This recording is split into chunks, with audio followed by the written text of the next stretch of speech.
right, so today we're going to be talking about a topic I think you're going to really like.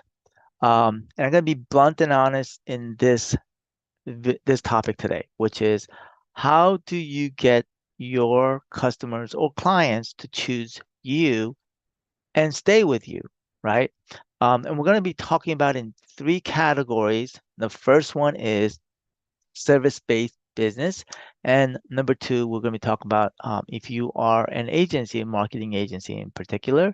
And then lastly, we're going to talk about if you have a SaaS or a platform, okay, SaaS platform. Okay. Now, just want to make sure that we are live. Gonna just check with Janice to see if we are live. Um, Let me see. Are we live? All right. It looks like we are. Great. All right. Now, let's talk about as a service-based business, maybe more particularly if you're a real estate agent, okay?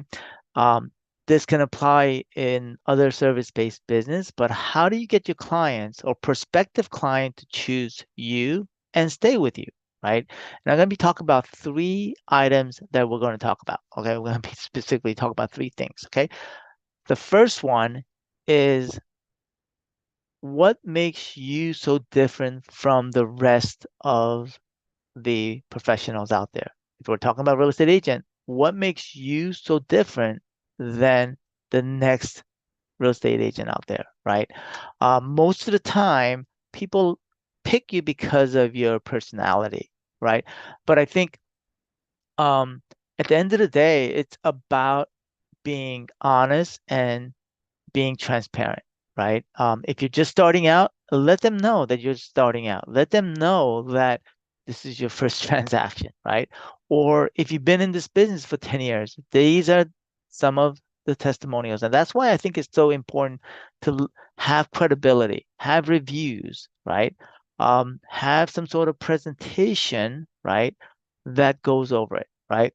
And so I think that's so critical knowing and being fully transparent and being honest upfront and telling, what they want to hear. There's some, I guess some questionable tactics when it comes to that, right? Um, the second item that I want to talk about is customer service. Now, what does that mean, customer service, right? This is a pet peeve of mine, okay? Because I deal with a lot of real estate agents and professionals. And so how you treat other sales people is how you're going to treat your customers. So let's take that. Let me talk about that a little bit, okay? So there's a lot of times that real estate agents, or for that matter, we talk about professionals, investors as well. They make appointments with me. They don't show up because I understand because they have more urgent things that they need to take care of because they're chasing they got a lead or they're talking to a prospective client or something to that effect, right?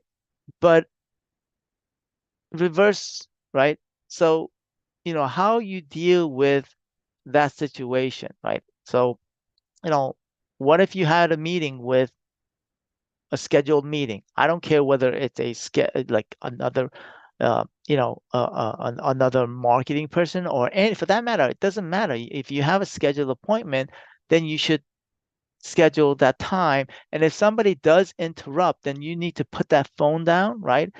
And let that ring, right? Because I think at the end of the day, you have to respect other people's time, including others as well as yours, right? And so, and I think that's what customer service is about, right? And treating your customers, whether on both end of the spectrum, whether they're somebody's marketing to you or whether you're marketing to your prospective clients or your current clients. Okay. Third item is post-transaction follow-up. So what does that mean? That means that, you know, in the real estate space, a transaction is done, right? And then, you know, how do you deal with post-transaction, right? It's, a lot of people, I think most agents once the transaction is done and then it's over and now to the next one, right? That I think that's a wrong. I think you should take that. That's a wrong way to handle things because you've spent so much time in getting this client and working with this client, make them your client forever, right? And how do you do that, right? Basically, reduce churn and provide them information, provide them other things out after the transaction to make them a try, make them basically, man, I let's just take for example, Paul was like the best. He answered all the questions, even before, after, during, afterwards, and he continues to provide for me afterwards. And so if you do that, then they're going to refer you to other people, right? So treat the way you want to be treated to those people. Okay.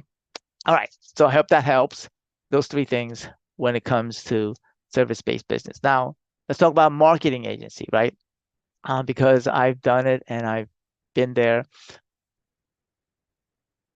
If you're a marketing agency and you're trying to get your clients to choose you, right? Number one is be honest with what you can deliver or what you cannot deliver, right? I think marketing agency gets such a bad rep is I think there's this, I'm in marketing courses. I am in coaching where they teach you certain tactics to get your for customers, right? You got to be upfront and honest whether you can deliver or not, right? That's number one. Number two is um, be so good that your clients don't leave, right? Be so good that um, that they're not going to choose somebody else, right? And so I think because price sometimes it's all relative. It, price it does not matter, right? Because at the end of the day, can you deliver and can you do it? That's the most important thing when it comes to businesses when they're looking at marketing agency. And so number three is make sure I think how do you reduce churn or turnover, right? So specifically when I created my marketing agency, I did it intentionally to create a marketing agency that people will stay with me on a reoccurring basis. And I knew um, this is going to be a long-term play because SEO takes a long time, but I know that once I deliver, they're going to stay because it does what it's supposed to do is basically deliver results, right? And so clients have stayed with me since 2016, 17. And so service that is tied to the revenue line, revenue meaning income and lead generation, right? Once you have that service, then you're going to reduce churn, okay? And it will continue to grow, right?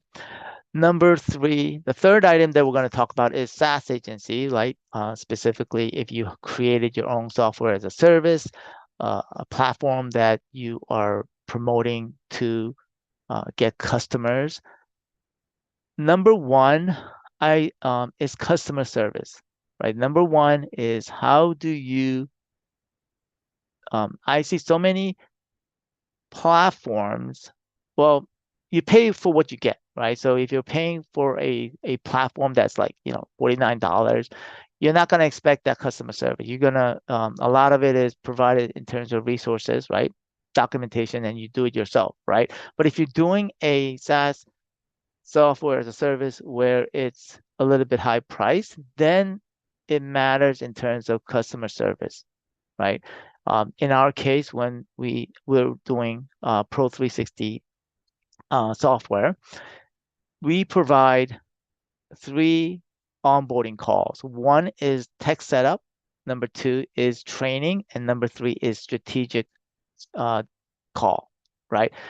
Those 3 calls are the start of our customer journey with our platform, right? So number one is customer service. Make sure you have that within your SaaS. Now, number two is um, make sure that whatever that is tied to the revenue or lead generation, right? Because most small businesses, they're too busy. Like they don't want to deal. So with a CRM or another thing that they have to deal with, right? They want something that's going to help them increase their revenue, increase their lead generation without putting in the effort, right? I know, um, it, it, but it's so important because later on, maybe you can talk to them about possibly systemizing. That's going to take more work on their part. But until then, they don't really care because they're not ready to scale. They just want more leads, more bottom line profit, right? And then number three is make things as easy as possible and make sure that if you do provide tutorials or provide things, resources, make sure that it's as simple as possible for them to implement. Okay. Sometimes I think that those people that are doing SaaS, they tend to be very technical in nature and they go into really complicated things. And so more and more, I'm realizing that simplicity is king. It's so, and even as I get older in life, have more wisdom, I'm realizing that man, simplicity in life is so important.